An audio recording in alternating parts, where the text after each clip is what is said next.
Grand merci à tous les abonnés et aimables téléspectateurs. Vous avez en tout cas éparpillés dans le monde entier. Bonjour, bienvenue.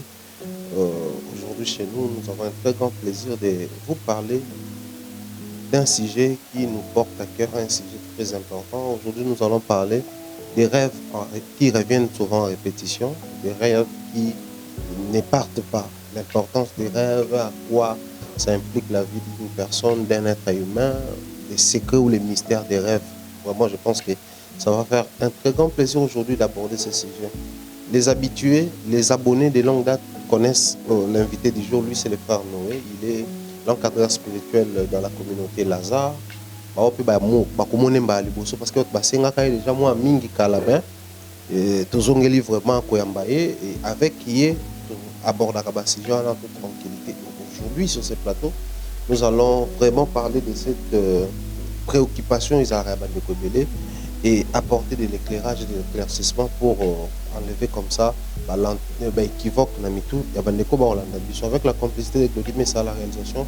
Nous allons sans plus tarder introduire l'invité. Bonjour frère Noé.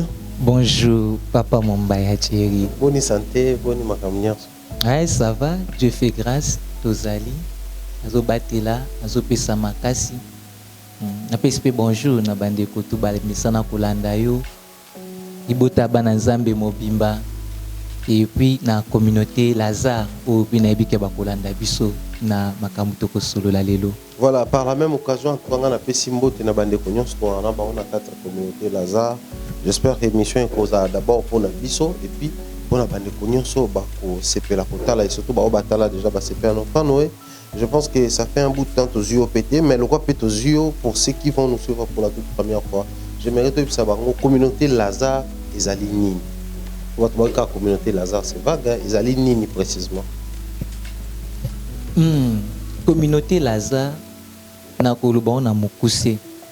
Déjà les mots ils sont bien et puis ils sont clairs. Communauté et communauté ils ont ici qu'à vivre ensemble. Au bazar régi na ba même principe, na ba même discipline, na ba même règle, na makambo epele za kusangisa bango. Alors na kati ya communauté Lazare makanisi za que tozwi lisanga oyo ya batu nyonso tu bazo reconnaître Christ Jésus comme seul Seigneur ya vie na bango. Donc ba oyo banzimi que baza ko appartenir na Christ. Yango omona tant que ba communauté Lazare entre guillemets, nous sommes toujours les amis de Jésus dans le monde. Donc, bateau tout, bazoé que bango bazana Jésus. Pourquoi n'a que bateau tout? Parce que aujourd'hui, les religieux au Kabola biso, moni ils ont bateau baza catholique comme là, ils ont bateau baza protestant, bateau baza ba réveil, baza na ba religion na bango ebele. Et na kati ba religion na ozomona, bala mingi bat ba comme na tendance ya komona Jésus azaka ya biso. Jésus azapona batu misusu te. Et bisonde to simbi vérité. Alors, communauté Lazare, nous avons été inspirés par le Seigneur dans le sens que au la religion oyoza, mais quand tu crois au Seigneur Jésus, il y a le plus important, c'est ce nom-là, le nom de Jésus. Et tu dis que malgré la religion na biso. Et voilà, en fait, na mukuse otoko ba communauté Lazare. Donc, les sanga o sangisi ba tout bazo ndimela Jésus Christ. Les sangs aussi, c'est moins compliqué. Tout à l'heure, non. Ils ont battu tout le sur le col là, mon condition bix na bango. Donc, yo ils ont le quoi moins écuménique, moi, bozakana bandeko, ils ont que mon toit route na religion toi quoi semble là sans problème. Oui, toko bango en quelque sorte bongo, mais na ba ligne écuménisme était église et pesa. Même dans la logique écuménisme, ils ont mon ba principe, ba convention moko salima hein boko ko sangana bozama na ba limite aboye to boko ko ma boité to hein mon barek des ebele mais na communauté Lazare toujours vivre ensemble vraiment toujours ça l'expérience moko moni makanisi uti na première communauté bible talisi biso ndenge ba ta première communauté bazaki ko vivre ba bandaki ko partager tout en commun et ils priaient ensemble na temps moko. Voilà pourquoi au mona communauté Lazare ezaka na kinité tout ça partout dans le monde. Et la spécialité de la bisonini, tout ça kata yoko prier bisonio surtout na ngonga moko. Aujourd'hui, gloire à Dieu, ils ont m'habité ko copier dans comme la communauté pesée belé comme copier rythme na biso système na biso, c'est que aussi bien qui n'est pas aussi mauvais, mais on a qu'on rappeler aujourd'hui c'est dans plus de 12 ans que tout ça na quatre principes ou na quatre pratiques la communauté où il y que partout bazan dans le monde aujourd'hui air mon quand prier. Donc prière c'est que jour à l'autre prier pour na non. Air na biso des références c'est à air à Kinshasa parce que et makambo banda qui na Kinshasa c'est référence na biso même Jésus avec d'abord Jésus de Nazareth. Alors on a air à Kinshasa na si to prier 10 heures c'est 10 heures on a ya monde entier. Mutaza na Canada, mutaza na France, mutaza na Chine na 10 heures à Kinshasa biso tout prier. Et puis prière on est aux prières en des autres côtés. Tout ça la même prière. C'est-à-dire nos voix s'élèvent dans air moko et partout dans le monde avec intention moko. Donc ils ont une spécialité na biso. Et on a le but. La différence c'est avec l'ennemi, on n'a pas besoin toujours vivre vraiment. Donc toujours vivre ensemble. Donc quoi ban ensemble, na ba partage la parole de Dieu et puis na ba prière pour tout ça là en même temps et partout dans le monde. Très bien. Voilà un peu moins différence. Voilà. Alors pour nous intégrer la communauté Lazare, pour nous bandeko on a tout au début avec les temps de mission pour le lobby. Mais pour nous intégrer la communauté face à l'année. Condition exacte. Très bien. Il suffit seulement de venir d'abord. Pour bien biso sur contact na biso to ko tsayo na kata communauté et to ko kutensa yo na mboka yo zali na ba représentant ya biso ya mboka oyo zali et du coup c'est parti pour que participer na ba prière na makam na biso donc vraiment condition exacte mais au moins aux ala mto yo ozon dimela Jésus parce que y a une des bases na biso moni même temps tobi communauté Lazare je pense au kamu moko Lazare. Ouais. D'abord Lazare pourquoi parce que Lazare a inspiré ki biso mingi. Dans la Bible, bêtima soula batebele, mais bêtili soula comme ami de Jésus. C'était Lazare. Donc moi particularité moi c'est pas Lazare. Oh biso to ngara ko expérimenter chaque jour de notre vie comme de Lazare. Que oui, to ko za na kata famille, mais nzamba bimse so na ba particularité moko boy. Na relation moko particulière ya biso na Nzambe. Et na kata Lazare, oui que Jésus a qui ko changer règle ya monde. La petite Batbalobaka, les retardataires ont toujours tort. Mais la Bible enseigne que Lazare a couffé. Jésus a qui est en retard. Ici, il y a Bakundi, Baleli, Bakundi, et puis il y a une histoire. Parce que c'est là que déjà 4 jours, que Lazare a qui n'a pas. Donc, logiquement, pas Batou, Jésus est en retard. Mais voilà que Mouta est en retard à sécuriser. Or, le monde dit que les retardataires ont toujours tort, mais ces jours-là, Jésus a les retardataires avec raison. Pourquoi? Parce que à récit que ça les locaux même c'est à qui retard. Et des fois, dans l'ensemble bah qu'on écoute dans la situation mon cas comme si ça en retard na vie. Ce qu'à Mitali par rapport il y a Baninga, par rapport il y a âge naï, par rapport à la réalité naï c'est dit peut-être que il y a ça pour avancer. Biso déjà dans Lazare tu dis que nous avons un ami qui est Jésus. Ah, il y a un retard na biso pour à confondre mokili. Est-ce que tout le monde qui est aux zanga qui a cause ya retard, il y a pesi biso ngo pe a sali a que toi avancer. Particularité sur ça na Lazare. Au moment qu'il était seul na tombeau, ba musu bande ko occupé était.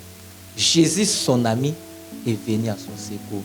Parce que Jésus a abandonné kabami na été. Donc voilà, c'est la logique au biso to fan to bité. Biso de toi ba Lazare alelo. Biso de toi ba mina. Donc voilà un peu déjà dans ma candidature nous comprendre que communauté Lazare ils ont vivre vie oyo ils ont ba promesse mususu ba mususu bazana ngote yango komona na kati ya communauté c'est chaque jour tout ça expérience ba grand témoignage ba grand miracle du Seigneur parce que déjà dans ma candidature na biso tozo mimuna ke tozo vivre ndenge ba mususu ba vivre été du fait déjà d'appartenir à cette communauté. Donc aussi c'est l'occasion pour faire appeler na bandeko tout ba komona ke communauté intéressée bango l'adhésion ils en donc dans ma condition mon côté il suffit seulement de nous contacter to ko na liste to ko contact to ko pesa yo na contact na bandeko sika yo kozala et puis ba kozwa soin na yo et puis ba objectif na biso c'est que na kati ya communauté nzamba sunga biso tozo kini malembe ça ba objectif ndebaka nini à moyen terme à court terme à moyen terme et puis à long terme. Dans le à long terme pour à court terme moyen terme si to sali moi mingi à long terme l'objectif c'est ça que le lingi ndenge na médecine balobaka ba thérapeutique les moyens de traitement biso na communauté Lazare to respecter les 4 thérapeutiques spirituels ya vie à mutu c'est-à-dire ba problème ya mutu na 4 dimensions nango laza tozala à mesure ya ko répondre, c'est-à-dire première thérapeutique tobi et ça thérapeutique que zali sociologique social et ça na bateau ya so souffrir il prie c'est Dieu mais peut-être que azan a passe na ko pese exemple tu sais et ça na mutu sambila zamba pese peut-être que mbonga futa bango et ça mutu pas sambila zamba pese mbonga lia le même jour. Mais ça na mutu azo sambila azo luka pesi kanya ki ndoko sopa mbongo ne comme don. Mais tu vas voir que bango tout baba na nzambe. Peut-être peu ba na kati église moko. O msusu azo bebi sambongo ebele côté msusu, o msusu azo luka tambongo mke po à vivre bien. Alors, biso makanisi c'est ça que au lieu de kende kaka Jésus, mais tu ko sunga mutu wana sans que tu prier. Et puis que réponse à makasi ya mutu wana na le sambo. Et ça aide au mutu à couper ça et à couper que Dieu m'a visité au travers nani de konangai. Voilà la première thérapeutique na biso. Deuxièmement thérapeutique psychologique. Et ça n'a pas qu'à ébélé, et ça lié na problème psychique à mutu. Vous savez aujourd'hui même dans l'église, c'est un phénomène coco hein. Quand on prie, les moments intenses, il y a prière, tu vas voir qu'il va te faire. Pour nous, c'est quand on frère. Il y a des fois, ce sont les mêmes personnes. Alors, tu vois. Et là, c'est quoi? Et ça, on a un problème psychologique. C'est-à-dire quoi? Pour le moment, nous avons dérangé psychologiquement. Ensuite, il y a un problème pour affecter la vie, pour soit par réalité à vivre. Et qu'on empêcher à la laisse dans l'église. Donc, comme on a facilement en transe pendant la prière, facilement, on a avec la présence de Saint-Esprit, qui n'a rien à voir avec les mauvais esprits.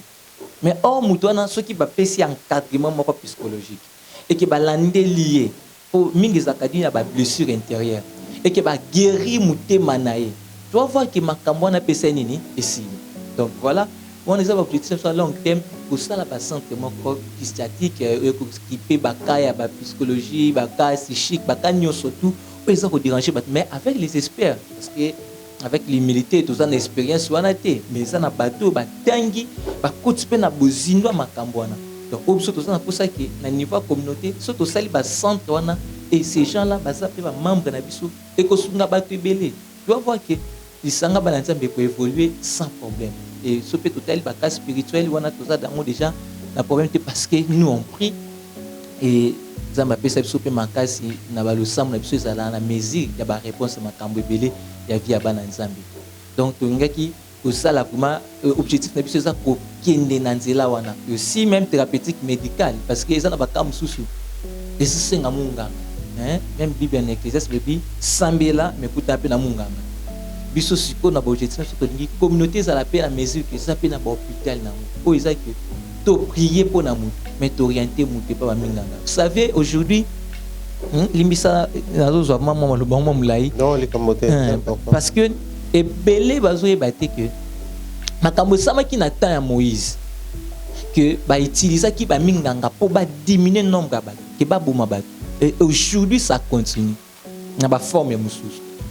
Je les respecte, bien. Vous savez aussi, bien que lorsqu'on dit il y a des vrais, il ne manque jamais aussi des fois. Hein? Et ça peut être un bateau, une mission, et aux hommes, la plupart à bateau, la majorité, mais aussi il y a un bon nombre de gens qui souffrent de maladies et pesameli bango et si kabakota qui comme soit solution à l'hôpital. À cause de un Munganga n'était pas préparé spirituellement, désorientation spirituelle et maladie, Muna Landiti et pas Munganga. Ou encore, dans la mission cachée, qui est dévoiler sur la TV, tu vois. Mais le lot, c'est que médecin chrétien à Bissot. Aussi, les médecins en communauté, Bissot, confiance. Nous avons prié pour ces cas et nous orientons à tel hôpital et pas à tel médecin. Et nous avons aussi peine de connaître les médecins. Pour les gens qui ont maladie grave, ils ont diminuer, ils ont problème lié à la santé, ils ont une solution. Donc voilà parmi les objectifs que nous devons atteindre dans la communauté pour respecter les cadres thérapeutiques pour que tout le monde sauve les plans de Jésus. sauver l'homme dans son entièreté. C'est-à-dire son corps, son âme et son esprit. Voilà. Très bien. C'était ça la communauté Lazare. Rejoignez-nous et je pense que vous aurez beaucoup plus de temps de prières intenses pour les autres qui est juste vous avez exaucé. Mais Père Noé, on a tout sur la songe et les ongs souvent. Mais avant tout, il faut tout comprendre. Songe et zanam. Bon, tant que le la songe, il y a des aspects à songe. Dans la définition, il y a un dictionnaire commun. Songe, au fait, dans mon pouce, va définir en haut, les images où vous pensez à des produits en esprit pendant qu'il y a l'ali. Moi, les définitions, sur qui n'a pas lexique, n'a pas dictionnaire au commun. Mais aussi, bisoba na nzambe to bi ke songe eza moko ya banzela ya liloba ya nzambe. C'est-à-dire langage ya nzambe eza pe songe.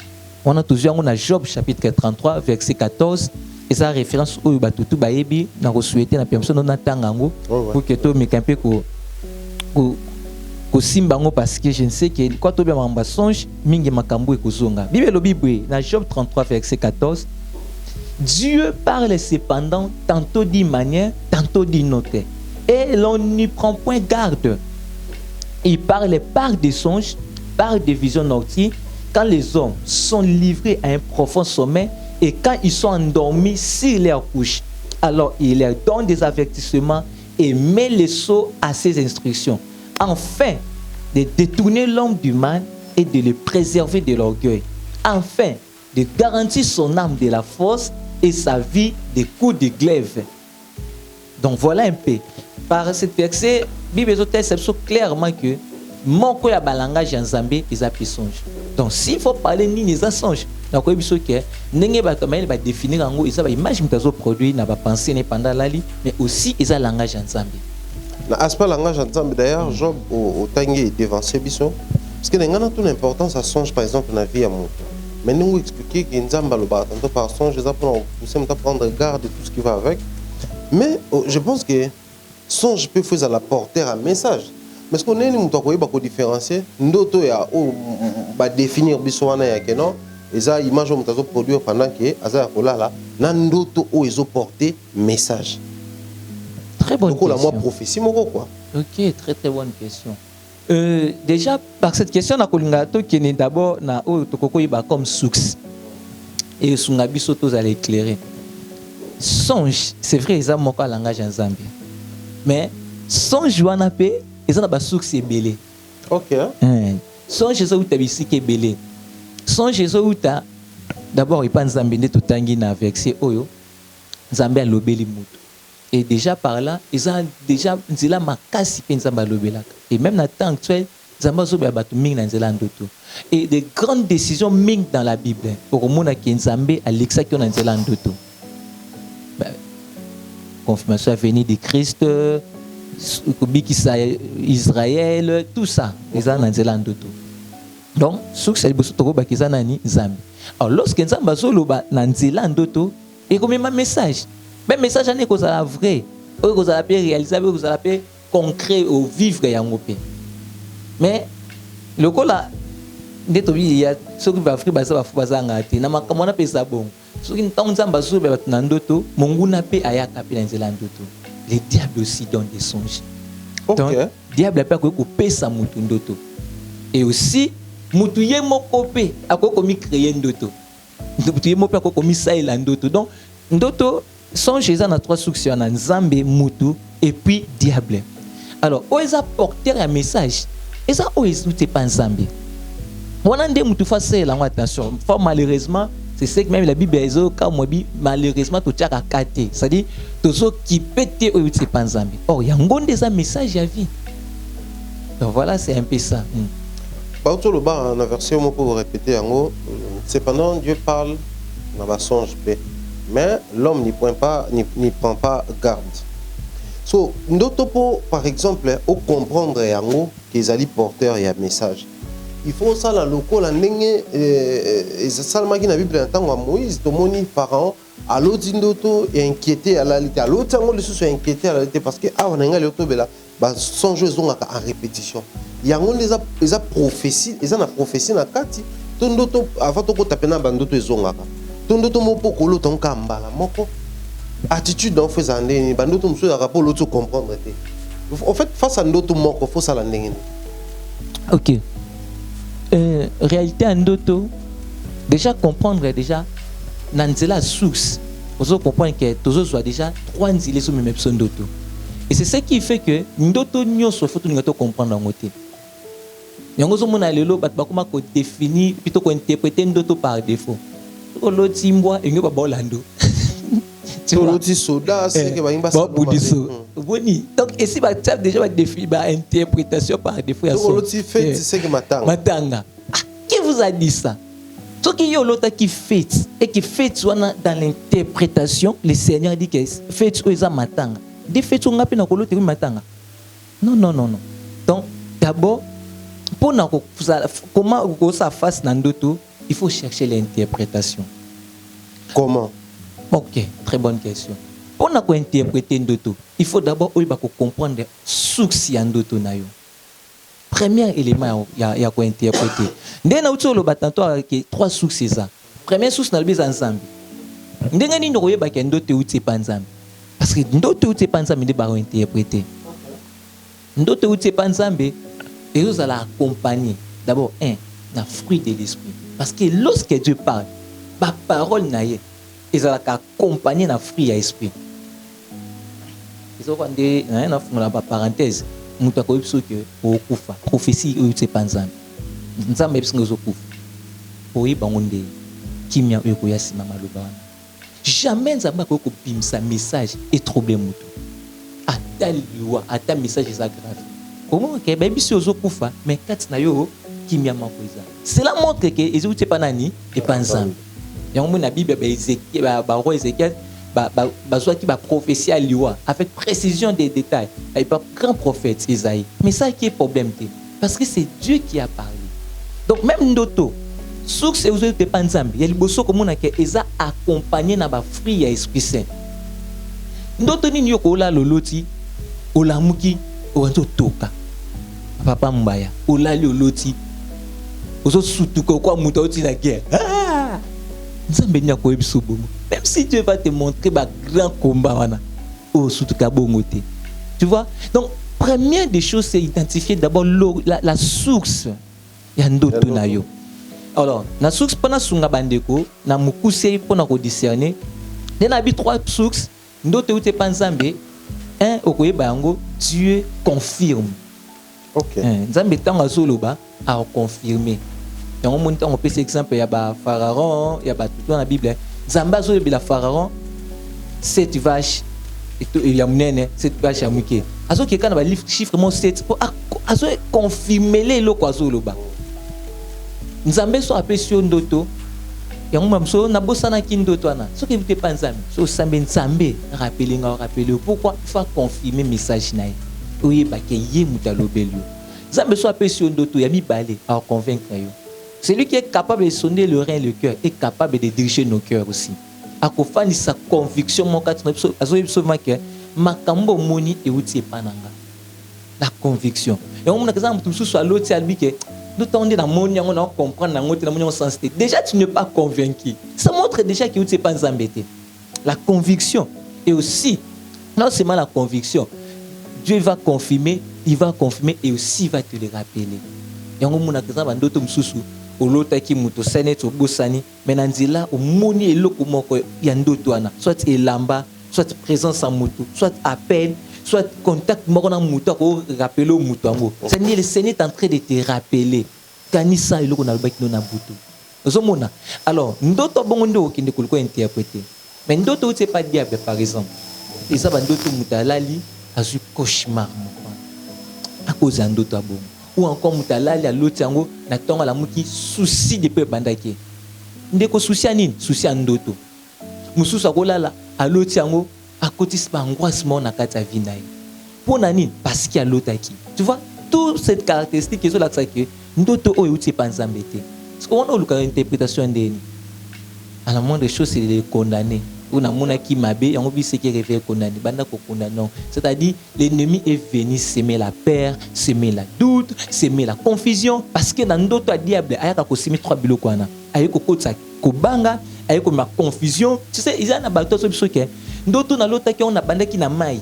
Na koti na zamba et puis na kei na nzela mo beto kutana batu misusu tant to kutana batu wana kutana na busa ni nani na qu'est-ce que côté batu misusu to fanda na bango papa tala na Daniel 5 nzamba zo pesa ndoto mulayi po amso batu ko kasa ndoto mulayi za la kate mais tu vas voir que l'histoire est continuelle que mutauta ki be roi komi boye akeboye asai donc eza na suivi moko logique une suite logique eza na makambongo mais ayo okoti zamba mai mokili ofana batu et na tongo nyonso na ndoto moko et muto alamuki dépaysé afin de souci azo bata kangani donc à cause na kata confusion et c'est ça le plan de l'ennemi ya ko semer confusion na et ya ko ma doute na via mutu puis ya ko ma kubanga alors bandoto abongo interpréter te condamner on a prière et troisième source pe ya mutu et na ngato tanga version c'est vraiment important la permission na toujours Nangi totanga verset mon Ecclésiaste je pense Ecclésiaste chapitre 5 Ecclésiaste chapitre 5 et verset 2 voilà Ecclésiaste 5 verset 2 le lobby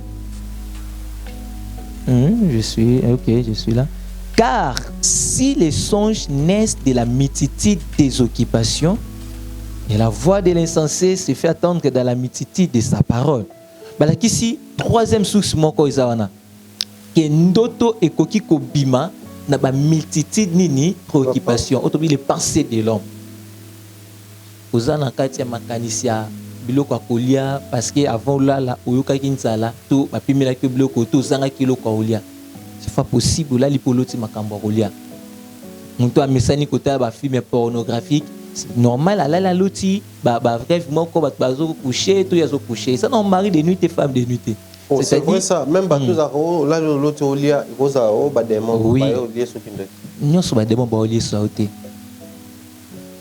activité mutasali avant là et jouera rôle à ma casse na bandoto nae parce que ba bibia na bible ba multiple activités ba multiple occupation mutazana ngo ndeza kubimisa ndoto mutu azaki na objectif peut-être que na journée a réussi collier sabato belé pour azam mutu mo aller sarabato. Et ça fait qu'il a récité notre objectif nae ala li na occupation na akoyokola la loti aolia sapé ba abata komindoki donc bato msuko bosa ata kolota zo pumbwe na mona ngona ba comédie to eta masolo maman j'ai la nuit je les ai repérés j'ai rêvé Peter Pan on était en train de voler et tout ça là oh c'est mignon mais quand ça revient ici na loti na zo pumbwe moi na lekindoki est-ce moi na moi alors raisonner ba avion voilà et très bon exemple donc ça dit moi na mundele ba munyango normal parce que bazotanga Peter Pan ndinga za kumba zotru vendre mais biso comme kindo or et ça même réalité bango to baza ba eza mundele za mundu baza na makila rouge ça dit moi na wana tango ya tali dessin animé et le connaît trafic c'est makanisi nae et na butu et ko ça qui produit songe et produit songe nini ya o ya monaki et pe ko ndoto amuni ko yenda zo pumbwe yenda kumipite pam na butu ana ko kine rapidement te ko kanga mona ndoki banda ko fan sa mona tourner ya wana na kati ya discernement ndoto eloko liboso faut kota l'activité osaki avant olala et tana onino la lelaki et osaki na souci ya likambuni c'est très important ya ngonde sungaka interprétation ya ndoto po mingi batanga mne eloko papa mutu kaka kufanda raisonnera te o to zambo mo ya raisonnera et biso batoza na conscience na circonstance na biso o tozo sala les fana na kati ya poche na circonstance ce qui fait que pendant que tolali mutu atika en état de veille esprit na yezo travail et cet esprit ko pe ko bimisa ba image ya makambo yo vivaki na réalité et ça normal ndenge nzamba tika fonctionnement ya mutu nyoso voilà pourquoi tu vas voir qu'il y a des gens balota à chaque jour parce que surtout qu'il y a un message à dire beto nzambe nzamba chaque jour comme un grand prophète attend na image ba Isaïe image ba Jérémie ba Élie. Hein? Chaque jour, vous devez aller à l'outil. Tu vois, on comprend que les gens n'ont pas makanisi na yende zo bima na bandoto.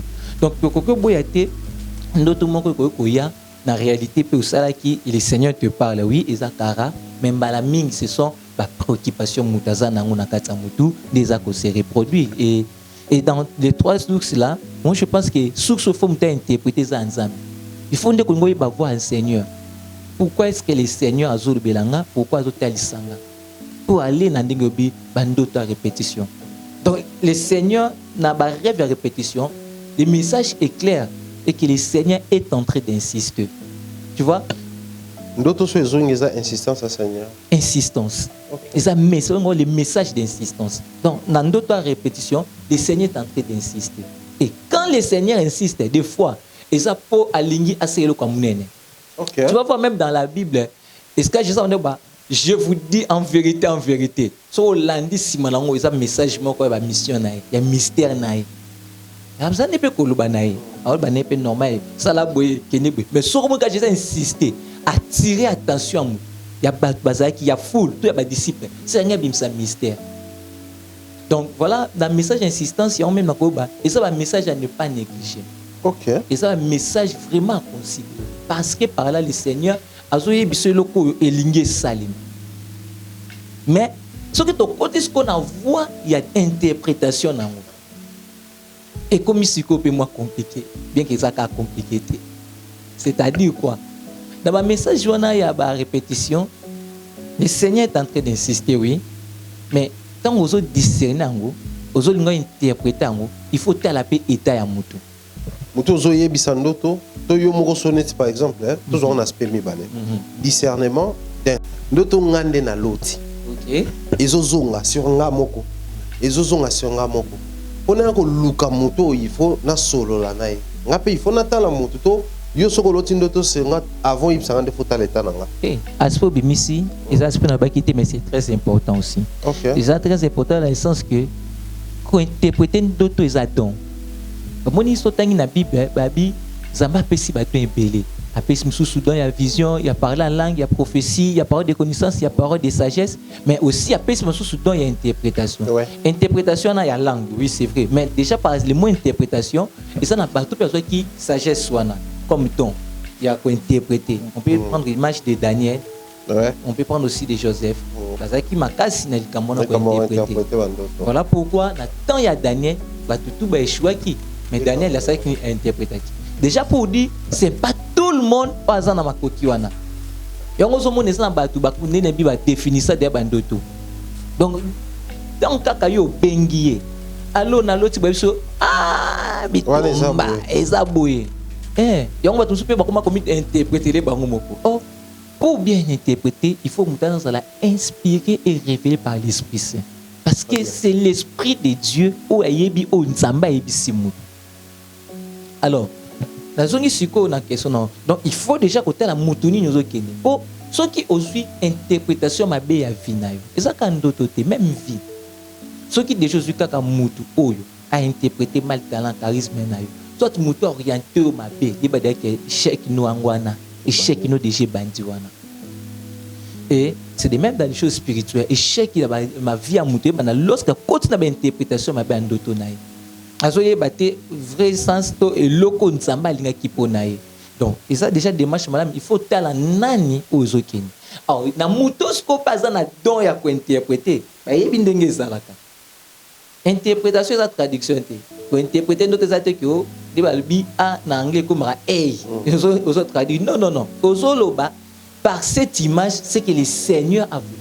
OK. C'est ça interpréter. Et on a des fois bandeko ba bindoto interpréter bandoto. Tu peux voir Moutaïli Ndoto, Makamba Lobby, et ça autre. Mais interprétation peut être autre. Mais le Seigneur te dit, tu vois, Nandoto on a ça qui est boué. Bah la ébélé, Donc tu peux illustrer un exemple kili. Muta fani mamuni ke bitumba azo bunda ya bike o izaba démon. Le Seigneur te dit izaba démon te ezali problème ezana niveau msana il y a une compétition koya mais vous en a faveur nae. Na yendenga moni ndoto, na réalité et ça différent et ça n'est mon côté et puis au moins on peut mettre même doute et si ma joue oh non tout ça concours mon boy on gagner comme boy parce que concours tellement qu'il y a déjà orientation prière et pas gagner son ndoto wana n'a rien interprétation ça n'a rien à voir mais tu comprends que il y a un message à capter en bien mais nzamba sunge no api na côté interprétation donc interprétation ndoto et ça élément très important mais c'est pas mutunyo sur PC makoki wana. Et maintenant, quand on veut interpréter d'autres répétitions, il faut la paix moutou. Moi, ce qu'on a qui pas bateau, ben interpréter. comment on t'a la mutu mutu oza ola ndoto ya répétition na a vivre wapi. Très bien. Ezana batu misusu ndaku ya lalaka ba voisin baza peut-être ba musicien to baza batu alambaka ba kwanga to basaka musala moko. Et du coup chaque jour ko kolota ba bui moko bezo lobele. Ko yebisa te ki ondeko fungula boya minzamba so lobelo te. Ezana ndaku afandi ba voisin activité na bango sani. Et côté na mutu. Et koko ya pe na bandenge ebele eska mutu afandi. C'est la première des choses. Deuxième des choses, il faut vérifier la culpabilité na via mutuana. Parce que ça na muto yo afandi cette culpabilité moko na kata bomonae. Et c'est cette culpabilité oyo comment ko produit ba rêve en tout moment et ba même rêve. Moni eza soit mutu moko asala ba be moko ba yebate. Et il souffre de ça dans son cœur. Et ma be wana nde comment ko sala ke en tout moment azaka na bandoto moko batu balukakae, batu balukakae, batu balukakae. Mais ma bien on a pété la batute et azo ça la allusion te que ndoto azo ya eza cause ya culpabilité à fandisi. OK. Tu vois. Donc par raison c'est belle copie ya pe ibanda ko multiplier ça que ndoto est à la répétition. Donc il faut tala non état ya mutuana. Au tali aspect culpabilité, au tali ici qu'azo vivre et puis au tali activité mutasalaka. L'activité mutasalaka. Parce que tout ça compte aussi. Maman, ça la bilanga, ça bilanga. Des fois, ça l'autre ramon, ça kana zamba, ça kana zamba. Donc non rapidement t'es que.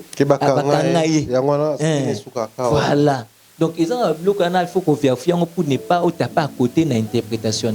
C'est très important. C'est vrai, l'esprit nous inspire, l'esprit nous réveille, mais aussi parmi les fruits de l'esprit il y a l'intelligence. Et on peut la Bible. Tout ça est là, esprit, mais tout ça c'est intelligence na biso.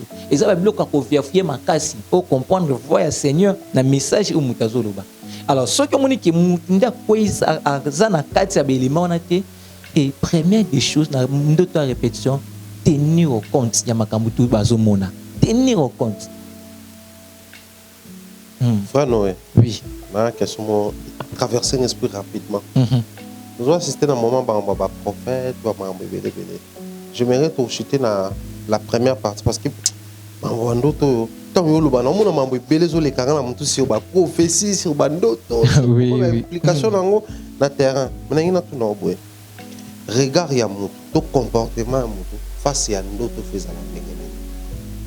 Na loti ndoto fona betango, fona zoa révélation. Au cas où na na don wana te to capacité wana te.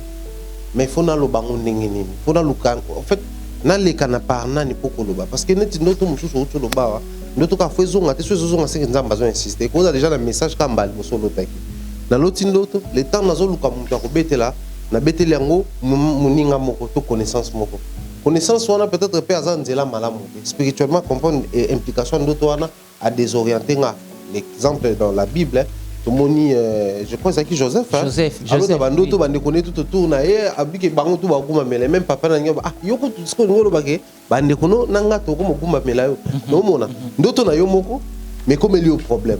Mutu soka loti to banana pour na vie na ye moko. Il faut se comporter ndenge nini pour bande ko bebe balanda biso bazo bandoto. Merci pour la question wana. Attitude mutu ye moko ko zo par rapport ya ndoto. C'est d'abord un considération à Pessinandoto. Considération à Pessinandoto, il faut y avoir qu'ils ont compté ma case. Ce que Monique Ndoto ana, ils ont voix au Seigneur à éclairer pour comprendre la vie na yo, au Pessin a déjà importance. Première des choses. Deuxième des choses, discrétion mutua comme manakata Ndoto na yo. Parce que les diables, les diables ne connaissent pas tout. Il y a seul Dieu qui connaît tout. Il doit bengue omission, c'est-à-dire qui connaît tout. Si diable connaissait tout, moni mayo Moïse fanda ki na berceau. Ne diable angaki azwa kaka mayo wana ibalusa imela Moïse. Parce que Moïse a ki mutako bikisa Israël. Mais le quoi yeba kité, atika Moïse kuna na mai, tana Moïse asani asova Israël. Omoni na croix, diable angaki bet maboko te ki alongi. Posoka yebaka ke croix ya kanisa longi Jésus. Qui a contre eux, qui a aujourd'hui toujours l'accès, voici la croix du Seigneur. Et puis, qui m'a kokate. Mais il y a qui derrière la croix, ceux qui ont menuisé, tu vois, donc il ne connaît pas tout. Mais dans la Bible, lorsque Jésus a dit Pierre, que tu es pierre et que sur cette pierre, je bâtirai mon église. Verset l'andé bezakini. La femme dit à Pierre, ça t'a beaucoup réclamé. Même le diable, qui était Pierre? Pierre a fanda qui? Jésus, lorsqu'il a révélé, oh yoyaza, parce que l'arrivée du Christ, c'était le diable, qui Jésus a zanani. So bato ebaki me diable déjà baki na lo la kuna muto azaki nani ayebaki yango moni dès que tant abotema bandaki déjà ba tratation nyo sokol ka ko bomé na bomwana nous savons l'épisode avec Hérode et jusqu'à la croix même tina désert ngalandaki donc pour dire qu'il était toujours pembeni wana lorsqu'il y a eu qui malobana ya Pierre malama ko sani ay ko attaquer Pierre pour comprendre la révélation ya qui est Pierre. Alors nandoto nzamba ko révéler yo vraie identité na. Vous savez, des fois, auto-vivre, et ça, on s'en va bon sananité. C'est ça, on s'en va l'inginanité. Tout on s'en va bien habitué auto-vivre. C'est batu mingo mona lolo, s'en va tomber na ba domaine et belé na vie. Ba banda qui ne ba tomber mité. Parce que mutuaza na parcours, personne na histoire na. Et Zambé siko, le col a ça la carrière, sinon Amos 3 verset 17, que il ne fait rien sans avoir révélé sa volonté à ses serviteurs. Au comment on a ko bimisa po sa na ye, azako laksa besoin na ye, ko laksa projet na ye, plan na ye. Okay, yo okozala mutu bala yo okozala mutu nene mais fort malheureusement biso ba tout fan saka discrétion te discrétion ezate ndoko mona mutu na ndoto na ye esi abete yango mokimo momi na lali na loti on dirait libala na bali siko libala uzaki mnene na mutu moko mbongo depuis mutalota pe abetali solo wana ti lelo libala wana esale makate. Et il s'est dit ou c'est dit que Nzambe a kosaki ndoto nini azomona yonde obombaki message na opona yote ba obazaki pembe na Seigneur aussitôt bazaki ba révélation ya vie na bango mbala moko ils ont été attaqués et bongo yo debe otika yo voilà démarche à faire kaka ndoto te tout ce que de ta vie ne le partage pas avec tout le monde ne saka batou na vie ezan batou faut ba fana na véranda. Ils ont battu fois dans le salon, ils ont battu fois dans la chambre. C'est-à-dire que quand tu as muta véranda dans le salon, et muta dans la chambre, et ça langage, et ça image. Donc pour dire, il faut mettre à réserve. Le spirituel, c'est ce qui dirige le physique. Ce qui spirituellement mutu, à tomber mité, tout hasard vraiment pas bloqué, même physique et si bisoran. Donc du coup, étape aux ala, qu'on discret et puis qu'on prie. Alors. Et ajouter cela la foi, hein, parce que foi, c'est l'élément très important. Et ça, on a battu, affaibli par rapport à rêve, à songe, à bango. Attitude à mille ça tout, c'est la foi. Foi, il faut que tu au-dessus de ndoto. Donc, au monique l'autre, yo babio, bakangan zela non ndoto. Buya mino ko yipso ke nga. Zela na ngam to kangwa zate. Ndi na moni bwe na kufungwama, pe na déclare que na zamu tunafungwama. Donc, le mythique a été affaibli. Le quoi, on a dit que inutile. Non. Donc, foi. Alors, tu as un sujet, une émission, une étape où de la concernée. Mais tu vois que les pas na bino bateau bon tout ça parce que les lots quand est-ce qu'un songe ils soient formés comme prophétie. Comme le ministère prophétique parce qu'il y a aujourd'hui bateau va s'appuyer na bandoto. Il y a ça, il y a un ministère mobimba. Mais malheureusement, tant que vous avez prophétie, les autres ont compté. Liste de l'équipe Mola Mingi, il pandi mabota, il pandi mabala, il pandi mboka. Donc, quand même, bande ko basali nanzambe ko kanga mapo. On a l'autre qui a école bango et kangisi. En fait, ndoto, na ngito to suka na transition de ndoto na prophétie comme ministère et puis gestion nango pas mosali nanzambe.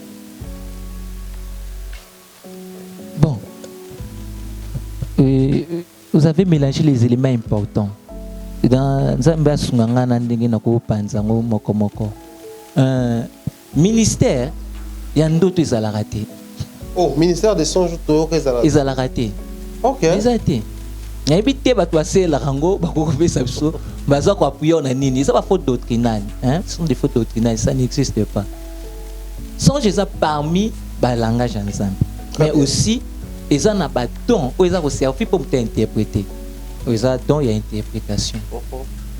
Alors, ministère prophétique, oui, ils ont existé, mais encore, il faut tout à la non. Parce que dans le Nouveau Testament, les derniers prophètes, c'était Jean. Et ça domaine mon cours au lobby et recréer ma camoué pour le prophète des ministères. Tu vas voir que prophète des ministères a basé dans la parole de connaissance et aussi dans la révélation au liaki, au melaki et tout. C'est il y a des choses il faut beaucoup dire, il faut tout le bilango vraiment plutôt. Mystère prophétique et ça pour nous révéler le mystère. Tu vois, Paul a révélé l'enlèvement d'un exemple. Aujourd'hui, il a révélé la venue du Christ. Donc, nous avons fait un mystère prophétique qui a un don, un charisme. Parce que on a tout ça, le long temps, la Bible dit, dans le dernier temps, je répandrai mon esprit sur toute chair. Surtout, toute personne, le long un ministre prophétique. Alors, il y a un mystère, toujours c'est un mystère. Oui, Dieu a utilisé un ministre prophète, il y a un don et tout ça m'a bêté, mais les autres, peut-être qu'il y a des informations, des mystères, des annoncés. Il y a des paroles de connaissance. Il y a des choses qui sont vous faites des kaboué, vous allez kaboué. J'ai qui dit ça. Mais ça peut m'habiter.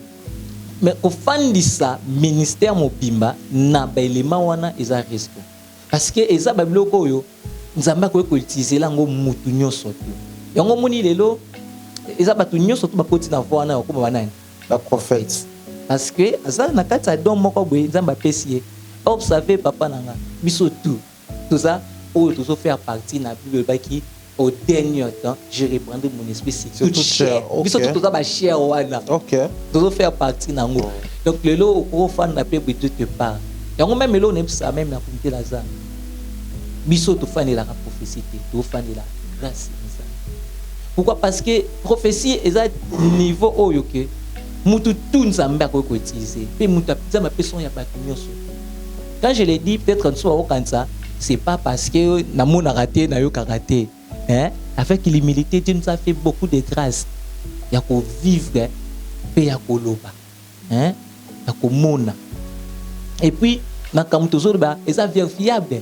Ils sont qui ne pas lukia moi déjà, moi je vais partir de moi-même. Bateau batalanga 90% maramnanga. Trop souvent, ils ont tout le monde. Et puis après, surtout vérifier vraiment avec exactitude. Gloire à Dieu. Voyage, Kobela, tout ce qui est dans ça, des fois, ils ont prévoir à tout moment. Des fois, ils ont voyagé, ils ont effectivement, ils ont merci. Merci. La humilité, d'ailleurs. Et aussi, pour nous remarquer, nous avons mon copé à bande de Konabiso. Et puis, nous avons un journaliste, mais moi, on a un Zambé. Parce que ça, on a un journaliste, mais le journaliste, c'est un Zambé. Donc, voilà. Comme on a un Zambé, on a un Zambé à l'Oba. Mais si vous avez toujours na chaîne sur YouTube, vous avez un exemple en Mboka. Nini nzamba le baby sauter na Mboko. Nini nzamba le baby sauter. Tous les événements où ils sami na Mboko, nzamba le bela biso. Et puis le bela bisongo il y a temps nyonso, il y a 1 mois avant, 4 mois avant et il y a 1 année avant. Et puis ça ko lo baté que nzamba lobi mikolo yo akosala boté avec des précisions des dates. Je me rappelle tant que je écoute na eloko moko tozaka yo tozo tambola kala opsinga bi na moni avec mutuna na ba menote na maboko. Et puis après quelques jours na benyo na biso ba kanye avec mukuna. OK. Oui, ça to plutôt continuer quand na aspect wana olobi dans la côté bon, ils a aspect de kafukoli parce que moi kamboise belé. Le Seigneur nous a dit ah ok, mais Aobima. Mais ce qui était aussi impossible, pas battre avec un Akebwe, Aobimate et tout. Bon, c'est ça qui a yangoté. Makamboise belé. Merci, nous découvrons la moni. Réfléchis encore, mais moi, Nzamba Zolokum. Donc, Zambé a sali so grâce wana. To ko bete la ngotoloté. Et là, ndeko moko epsanga lobi na bambuka lokwa ba États-Unis. Mais je suis à l'écoute. Un service secret à la présidence. Parce que tout ce qui arrive, comme le président Yoloba, le président de la République, il y a Congo. Accident, voyage, déclaration. Donc, dans telle date, président Olobaboué. Peut-être que tout ça, on a comme les autres. Un autre exemple. Lever des mesures à Covid. Oui, ça a lever des mesures à Covid. Na date. mais si ko so kem sur na cabinet présidentiel ka ba date yebana te kem président olobani po et yebanité. Mais quand on prie, le Seigneur nous dit voilà eloko esama na mboka tala eloko boye. Donc eza makambo ebele soit ba na YouTube tout et monana le quoi moko na so ebisa batu. Président doit beaucoup prier. Les a phénomènes ils ont régné et ça les mamel kambote tribalisme parce que na mona ki marche mabe po nango. Maintenant bango na mona na 2023 na mona ngoti na moni pepe wana efande kimia 2023 mboka ezo kabwana. Quand on a prié nous avons loko bazo mema support simbi ozo kabulana tribalisme. Donc ceux qui gouvernement oyo bako ko chamaye les loko moko ba se préparer ba lutter contre yango. Et ça image déjà tout le monde qui n'a prière. Na arrêté nanga net kawana. Donc nangina sabatu que c'est pas que toté mais loko biso to na makoki ose la ngote. Ba ba yebi frère no ba yebi. Nzamba lobaka nae amoni sama. Mais to fan di sa mystère na biso na makambo wana te. Ba ba suis chance de voyager le quoi biso na bande ko belé ata yo pour voyager ka mingi na monaka. Ba yebi ke na niveau même ya mboka oyo, esa ba boko kwa baba Kongo. O mona mona mwa muke. Abantu yebisa yo siko utaki kombo na yo. Na makambo zo sa mavoya na Kinshasa ozaki bosaki bwe. Mona muke. To benge na. Prophète. Et azana habitude wana. Osomona, ça dit que tous en temps où ils ont les derniers temps. Voilà pourquoi même la Bible peut dans Matthieu 24 le dit na dernier temps ngo ba signe ko sami ba produit chez ko salamine. Mais tous à la éveiller, tous à des kenge. Pour ebele ba koya ba tu nzambete.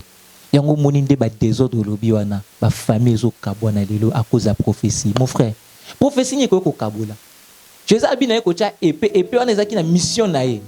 Et non la paix. C'est pas que bisoto ya ko kabola ba famille. Et puis à la base ce sont des mensonges. Donc à la base c'est ça qui ba relation mutaza ko entretenir abimiseli ba secret et puis soit toi eux qui jouent ana ko baby ça va via ba foya ba ta cause ba comportement ba bazo ko afficher lelo. Tu vois? Donc message en Zambie et ça pour me d'abord kimia. C'est ça eloko ibango. Et ça pour esangi sabato. Okoye bango na ba fruit o eza ko apporter après. Et aussi moi dans Zambie, Dieu peut te donner les dons, les charismes, mais sagesse il faut s'engager. Pour les gens na batu sous ndongo bi de kamba gestion wana.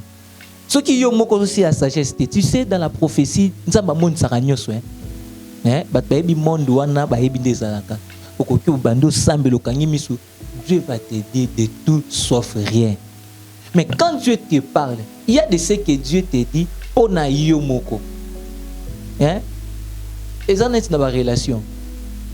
Okokutana na mwasi nzambe biso ke moni mwaso mwasa vinoye obi ke mukubiso ko sere offense nzambe senga mwasa vina nga dépend okopise nini teti mika yo boye te para mwasi mwasa vina. Dieu t'a dit pourquoi pour oza mobali iko ko arriver okutana basi misusu ekoko oza la celui na basi misusu mais osa les réalité oba ke ya vina oye wana mais c'est pour garder un po na yo moko ozomona ça dit sagesse wana exactement ba pesu panza yo il faut développer ngo. Même dans la église, même dans la famille. Et quand on arrive dans la famille, tu sais même le message à l'Iwa.